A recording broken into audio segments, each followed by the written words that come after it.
Hello, a very good afternoon and welcome to Nationwide, reaching you live from Abuja, Nigeria's capital. My name is Justin Bemunyi. The current administration of President Bola Tinubu is pressing on with renewed efforts towards consolidating on the gains of the nation's democratic journey. The president said this in a special address to a joint session of the National Assembly on the occasion of commemorating the June 12, 1993 elections, largely believed to have been won by late Moshood Abiola. In the aftermath of the election's annulment, many civil rights activists mounted advocacy for the people's mandate to be restored to the rightful owner, and their efforts had not gone unnoticed by President Tinubu as he used the opportunity of the commemoration to confer national honors on many of the activists, including late Niger Delta activist Ken Saro-Wiwa. The reforms have placed the economy on a more rational footing, where critical decisions regarding the large-scale investment can now be made. We are making agriculture more sexy by providing tractors, and I ask you, the legislature, to join me as we enter the second half of our term to put forth innovative legislation that further encourages industrial development and job creation in our urban centers, while also drafting laws that improve food security and production. To further underpin our economic vision, we introduced a competitive tax reform package, a vital component of our economic re-engineering. I am deeply grateful to both chambers of this House for your thorough consideration. President of the Senate, Godswill Akpabio, and Speaker, House of Representatives, Tajuddin Abbas, were also conferred with national honors by the President. As Nigeria bows to yet another cycle of democracy celebration, it is crystal clear that this journey of many decades may not have reached its peak, but culminate in events in the past, especially in the reversal of May 29 to June 12 as an official date for the national event. It's a major development that gave validation to the source of a forceful spirit that changed the history of post-military era. Now, political correspondent Abubakar Kwanga gives us a breakdown of series of happenings that shaped the face of Nigeria's political evolution and governance. I, Olusegun Obasanjo. I, Olusegun Obasanjo. Do solemnly swear. Do solemnly swear. That I will be faithful. That I will be faithful. Major power play continues, opposition gets tougher, and the players sometimes say it is the beauty of democracy. What I know have achieved is the fact that militarism is over. And gradually, I'm not aware too that people are incessantly arrested, harassed, and all that. And what I've seen, what I can tell you, is that our democracy is in course. Okay? If we're on course in our democracy, it means, of course, that we shall get to the promised land. This metaphorical expression makes the game even more interesting for more than 2 decades now. But one historical fact that could not be forgotten or completely erased is the June 12 scenario, which resonated and restored hope. June 12 now being the watershed that it was, is now the Democracy Day, as opposed to the May 29, where our current dispensation started May 29, 1999. So it is in recognition of what June 12th represents in Nigerian political history. Today, Nigeria is set to become a wonderful country. And all this is because of the president going in as a serious businessman. One of the spectacular displays of the opposition under Nigeria's democratic rule was the political force that gave birth to the 2015 APC presidency that ousted the 16 years PDP presidency through merger by key opposition parties as well as faction of the then ruling People's Democratic Party, PDP. And I can tell you, our leadership system today is a product of our choice as electorates. If we come out en masse and vote in one direction, as we did in 1993, we will always have the results. Why the democracy ran under the military presidential watch remained a theory many scholars and ardent political followers still ponder for an answer. Despite unfolding events, Nigeria has survived more than 2 decades of civil rule, and the journey to stardom continues. While some say democracy has come to stay, others think the major ingredients that make democracy work should be made a potent ritual for future posterity. In Abuja, Abubakar Akwanga, NTA News.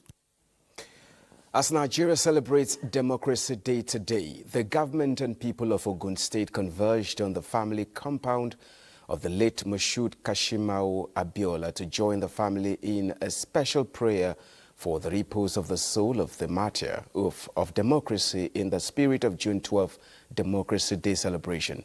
Now let's have details from Lekon Abundi. Over the years, as part of events to commemorate June 12 Democracy Day, the people of Ogun State gather at the MKO Abiola family residence in Abeokuta for these early morning Islamic prayers in honor of the sacrificial contributions of the late business mogul and patriotic hero of democracy, Moshood Kashimawo Olawale Abiola. Ogun State government delegation, led by the Deputy Governor Noimot Salako Oyedele, joined members of the Abiola family and Muslim leaders to offer prayers for the repose of the soul of not only of the late MKO Abiola, but also of those who sacrificed their lives for the entrenchment of democratic governance in Nigeria. Despite several challenges, we have all stood firm.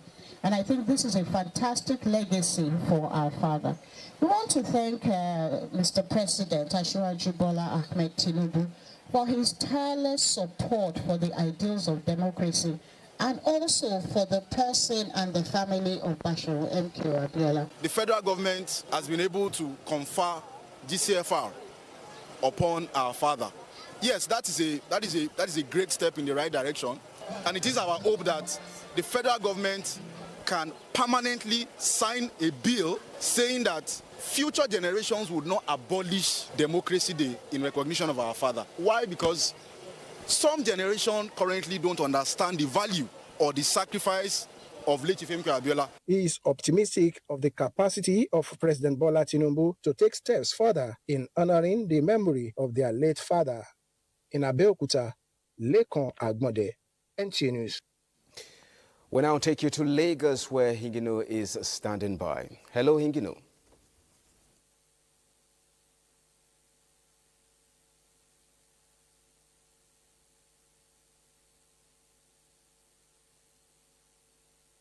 Justin, and welcome to Lagos. Different interest groups and organizations have gathered at various locations in Lagos to mark June 12, a historic day in Nigeria. Lanre went round the metropolis to capture the celebration. Well, the usual hustle and bustle in Lagos State has gone down a notch. The shops, most of the shops are open, but there's a low business patronage, and that is understandable because it's a public holiday and people are in their homes. But the striking thing as I go around the metropolis is that each organization that decided to mark this year's Democracy Day marked it in its own unique way. While some are doing a peaceful protest around the metropolis about the harsh economic realities, some it's time to celebrate Democracy Day.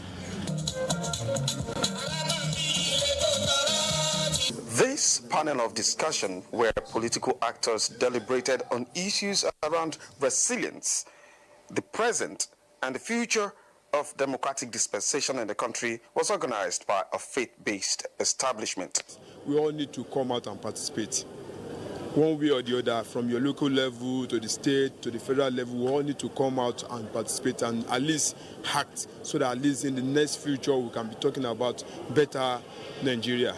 We have to be calculative in our haste. We have to be in a haste, but slowly, and with time we will get the desired result. There was heavy security presence in all areas visited in the metropolis to deter any mischievous or unlawful activities. In Lagos, Lanre Bilayi, NTA News. Nigeria's 26 years of unbroken democracy has been attributed to the sacrifices of late Chief MKO Abiola and the electorate who defied ethnic and religious differences to vote for good governance during the June 12 presidential election. Joel Popola reports that beyond the yearly celebration, political analysts are urging government at all levels to deepen democratic principles and enact policies that promote human development. 12, a significant day in the annals of Nigeria's political history, as we shape the nation's political landscape, we echo in the desire of the average Nigerian for masses-oriented governments. Political analysts say one of the major lessons inherent in June 12 is the fact that the voice of the people cannot be silenced, as the consistent demand for the recognition of June 12 and the winner of the election eventually culminated into the formal recognition of June 12 as Democracy Day. Now, what about him that is very significant is he refused to back down even unto death. If we have Nigerians like that, it will be a great...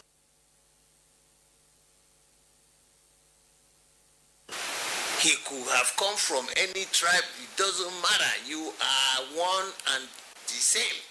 The expectations of the electorate that came out en masse to cast their ballots in the 1993 presidential election are high, and many of the demands are still very relevant till date, and these respondents say should be addressed for Nigerians to enjoy the dividends of democracy. We have to remember that democracy is something that we take as an important, you understand? So everybody that is involved should all come together, team together in one spirit of awakening. We have gained many things after what happened at June 12. At least the democracy now come back to stand in Nigeria again. As various activities to commemorate the day continues, having a credible electoral process that will lead to minimal litigation is a major consensus of stakeholders. In Lagos, Joel Popola, NTA News. That's it from here. Time now for some messages. Nationwide will be back in Kaduna after the break.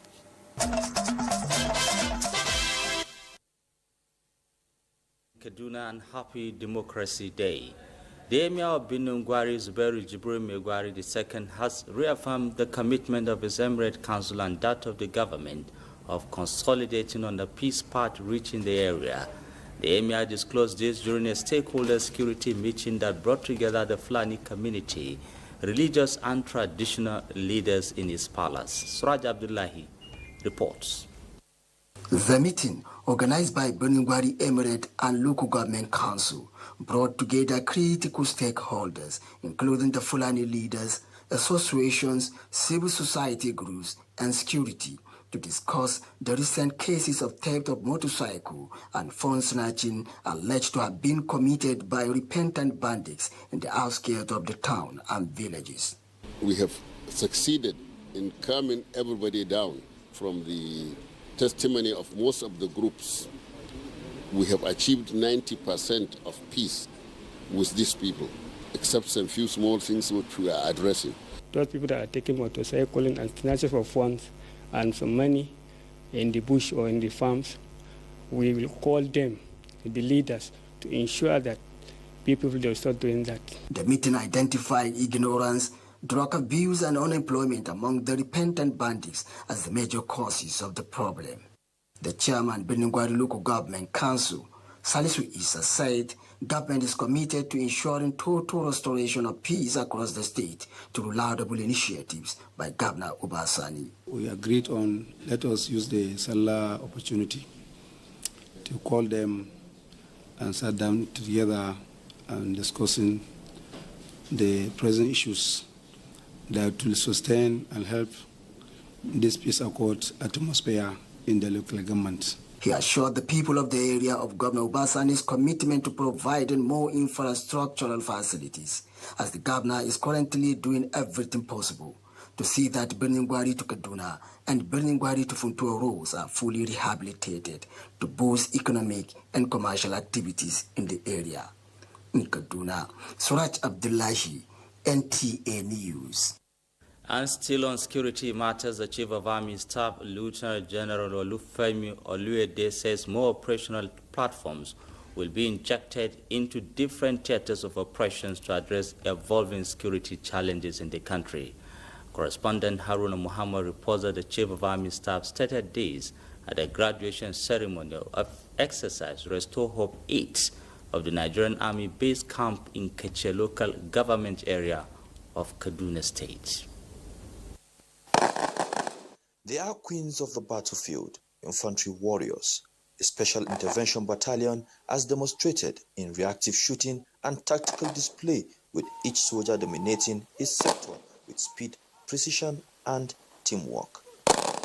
With the ability to engage the target accurately and in hand-to-hand efficiency, they are ready to neutralize any threat in defense of Nigeria's territorial integrity.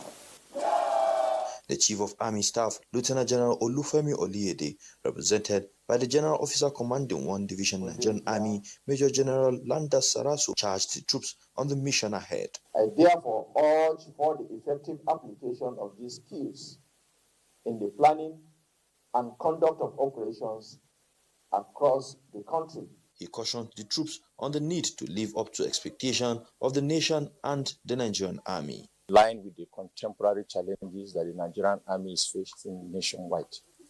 The men underwent training covering various aspects of both kinetic and non-kinetic areas to prepare them for the challenges they are going to meet in the field. Today we have seen a clear demonstration of the skills that they have acquired, especially in the aspect of marksmanship, that is weapon handling. Having undergone specialized 6 months of rigorous training, these special forces are now ready for deployment across various theaters of operations in the country. From the Nigerian Army Base Camp Kachia, I am Haruna Mohammed, NTA News. Thank you, Haruna, and that's our contributions from Kaduna Nationwide continues in our Abuja studio. Thank you for watching. Well, thank you so much, Mohammed Umar Ajingi. Thank you so much. And I'm still talking Democracy Day. It is a day of deep national reflection and celebration across Nigeria, a commemoration of the historic June 12, which was regarded as the freest and fairest election in history. In this report, Susan Isu takes a look at the significance of June 12. The federal government in 2018 officially declared June 12 as Democracy Day to replace May 29. Decades later, has Nigeria made any progress in its democratic history? I'm not going to say that our elections are perfect, but to a large extent, we have been able to overcome the incessant military intervention. If we remember June 12, it's a pain in our neck, telling us that we have not moved at all, because presently, the same system is neither here nor there. It hasn't been rosy, but so far, so good. We have achieved a lot of milestones as Nigerians. As the country reflects on her democratic journey, what are the hopes for Nigeria's democracy going forward? All we need to do, we have to sit back, re-examine ourselves, and begin to talk. That's the only way we can think of. I think we need to have a reformed voting system. From the echoes of 1993 to the realities of today, June 12 stands not just as a date in history, but as a symbol of the enduring hope for a better Nigeria. In Asaba, Susan Isu, NTA News. Democracy, popularly described as the government of the people, by the people, and for the people, is a type of representative government where the people rule with their civic power. Away from dictatorship, democracy has been sustained in Nigeria in the last 26 years. Is Kwara State getting it right 26 years after the return of democratic rule in 1999? Well, let's find out in this report by Aisha Abubakar Yahya. As one of the oldest states in Nigeria, is one of the earliest federating units of democratic Nigeria. 26 years after, have the people of Kwara State really enjoyed the dividends of democracy? The enjoyment of democratic dividends in Kwara State is of mixed feeling. Mixed feeling in the sense that the ingredients and components that are meant to be driving the democratic gains for the citizens are in two ways. That people are even voting for who they think should be their governors and their representative is one gain compared to when we were in the military. The major challenge right now is citizens hardly engage those at ends of affair when it comes to the issues that borders on their well-being and democratic dividends. Rather, it is psychophancy all the way. Best way is for us to have individual different ideas, different focuses, to appreciate democracy, to focus on how we can use it to empower ourselves, how we can use it to grow to our own state, our own nation. Before democracy began in 1999, citizens' freedoms were, restricted. But now, there's a lot of freedom, liberty. Kwara has never witnessed a state of emergency, having ensured an harmonious relationship among the three arms of government. The check and balance has sustained the continuity of democratic government and as such brought a massive development to the states, ranging from urban renewal projects of the current administration, in which many roads have been rehabilitated and reconstructed, to the provision of various healthcare facilities, as well as massive overhaul in the education sector. Aisha Abubakar Yahya, NTA News. We now take you to Jos, where Bilikisu is standing by. Hello, Bilikisu.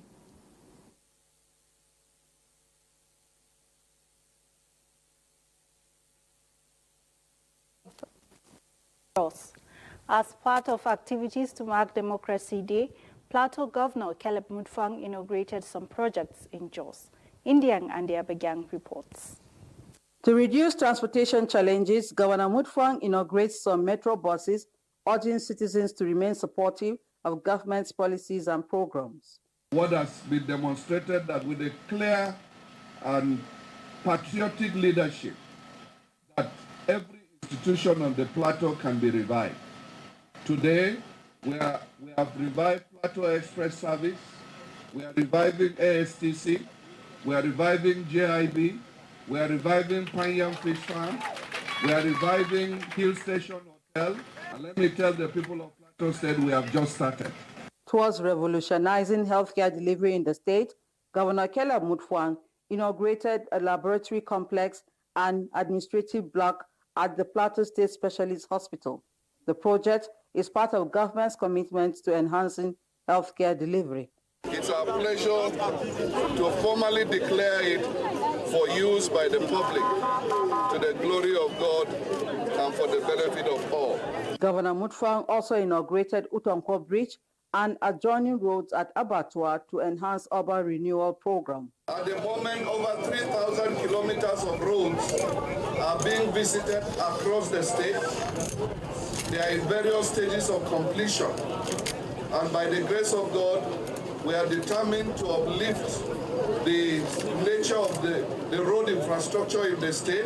While inaugurating the administrative block and the array hall at the State Polytechnic, Governor Mutfwang promised to sustain efforts at providing democratic dividends to the citizens in Jos, Indenyan, and the Abuja, NTA News. Wife of Plateau Governor Caleb Mutfwang has flagged off the 2025 seasonal malaria chemo prevention campaign in Jos, reaffirming government's commitment to eliminating it, particularly amongst children under the age of 5. Ijoma Ozomina reports. Seasonal malaria chemo prevention, SMC, is a proactive strategy designed to prevent malaria within vulnerable population, specifically targeting children within the age of 3 to 59 months in the sub-African region.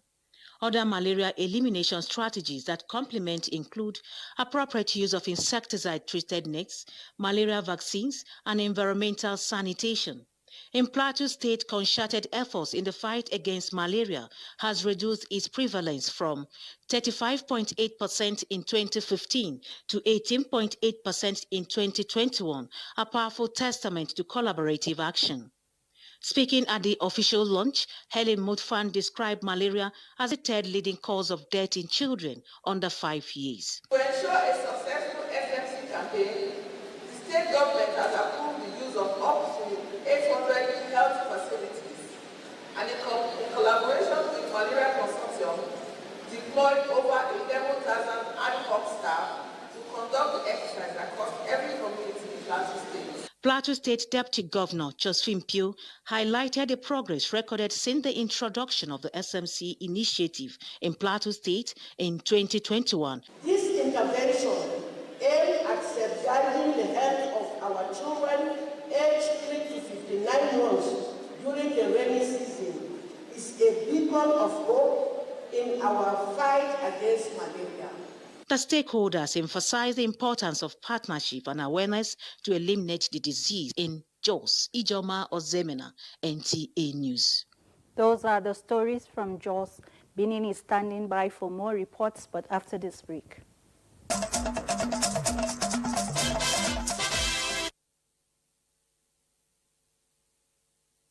It's nationwide on the network service of the NTA. Happy Democracy Day and welcome to Benin. As Nigeria marks 26 years of uninterrupted democracy, citizens have advocated strong democratic tenets for sustainable civil rule in the country. Elizabeth Omoko reports on views of a cross-section of Nigerians on the nation's democracy so far and the way forward.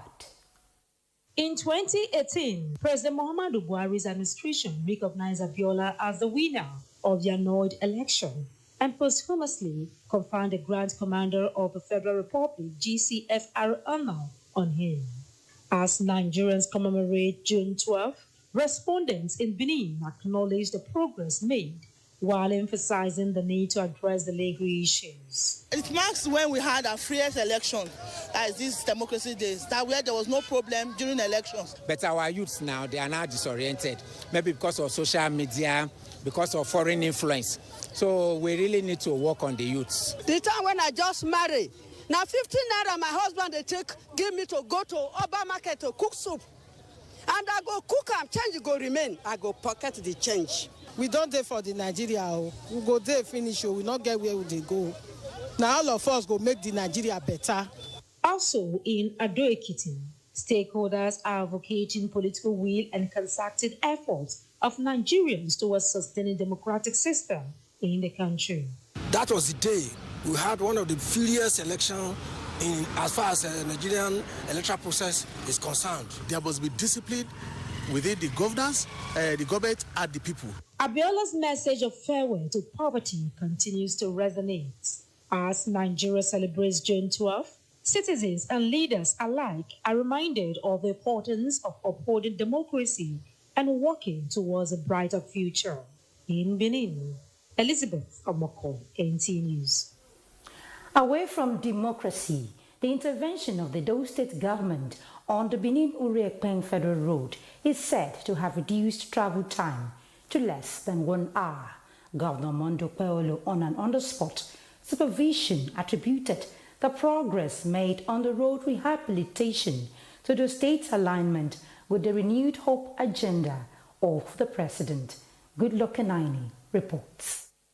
The Benin-Uri-Ekpeng Federal Road is another major artery linking the states to the northern part of the country. Before now, it takes motorists plying the route over 1.5 hours to access the road, but now there is a change in the narratives, courtesy of the state government's intervention. The governor is pleased that the intervention has significantly reduced travel time between Benin City and Uri-Ekpeng in East and West local government area. Today is 45 minutes from Benin to Ishan. and everybody can testify to that. The Renew Hope agenda of Mr. President, that is our key. The President will always ask you, what are you doing for your people? That is the boldness we have, and we continue to work for our people. The reason why we were elected is because Edo needed a change, and that is the change they desired, and that is what we are getting today. Representative of the construction company, Bajwa Mohammed, said the road has significantly improved the travel experience of commuters, reducing the transit period for journeys from Benin City to Ekpoma. In Benin, Goodluck Inaini, NTA News. And that's it from Benin. It's back to Justin in Abuja for continuation of Nationwide. Well, thank you so much, Edwabong. Now, moving on, the Charismatic Bishops' Conference of Nigeria has re-echoed its support for the present administration as it celebrates 2 years in office and Nigerians' 26 years of unbroken democracy. This resolution was made at the 11th Synod of the Charismatic Bishops' Conference in Abuja. Omeka Marachuk was there and now completes the report. The Charismatic Bishops' Conference of Nigeria is a key organization that promotes unity and solidarity among the faiths. Over 3,000 members across the 36 states and the Federal Capital Territory, it plays a vital role in propagating the teachings of Christ, promoting justice, peace, and unity among Nigerians. We are patriotic Nigerians, and God also divinely orchestrated that our Charismatic Synod, our annual synod, the 11th one, should coincide with the Democracy Day, and we are using the synod to intercede for our country because of the, everyday killings of Nigerians. The Charismatic Bishops' Conference of Nigeria also called for national coexistence among Nigerians. In Abuja, Omenka Marachuku, NTA News. The legislature, as an arm of government, plays a pivotal role in sustaining democratic governance in any given society. Lagos State House of Assembly is saddled with the responsibility of making laws for good governance across the metropolis. How has this arm of government fared in its constitutional obligations? Musa Toliat in this report takes a look at the contributions of the legislature in promoting democratic ideals for all-round development in Lagos. Lawmaking, representation, oversight and other functions relating to its duties have remained major functions of the Lagos House of Assembly, like other legislative houses in the country. Since the country returned to civil rule in 1999, the need for effective legislative coverage necessitated the division of the state into 3 senatorial districts: Lagos West, Lagos East, and Lagos Central. The 40-member Lagos House of Assembly ensures adequate representation to spread good governance to the doorsteps of residents in 40 constituencies. Representation is actually the foundation of democracy, especially for lawmakers. If 40 individuals represent various constituencies, all local governments in Lagos State, definitely the people at the grassroots level will be heard. We receive protesters almost every other day here. And that's to show you that it's a community that is open to embracing and listening. We invite the people, we deliberate on it, sit down, and there's nothing that's ever been brought to the House that has never been resolved. In the last 2 years, the 10th Lagos House of Assembly has passed several bills to support the economic well-being of the state. The main problem that we have is electricity problem. So we've passed the bill of electricity bill that an individual or the department will generate for electricity and distribute. The legislature also holds the executive accountable through its oversight functions in funds appropriation. We are monitoring the money that we appropriate to ensure that it is judiciously used for the benefit of Lagos, and it is being done. To sustain democratic values, speedy dispensation of justice falls within the purview of the Lagos Assembly. We don't really do anything without involving the people and the residents of Lagos. So most of the time, before any law is passed, even if a law is being reviewed, right, we always have a public hearing here. So it creates fairness. It's for people to be involved. These responsibilities come with challenges. The challenges, I would say, are expectations. Expectations are really, really high. I tell everyone every time, I harp on it, every single time. Legislators do not have access to funds. Political observers, however, believe there is need to strengthen the capacity of the legislature to improve its oversight functions so that the contribution to democratic governance by the law-making arm of government can be enhanced. In Lagos, Musa Toliat, NTA News. Nigeria's First Lady Oluremi Tinubu has called on all stakeholders to speed up efforts towards ending child labor in all ramifications by strengthening our laws, supporting families and investing in quality education for every child.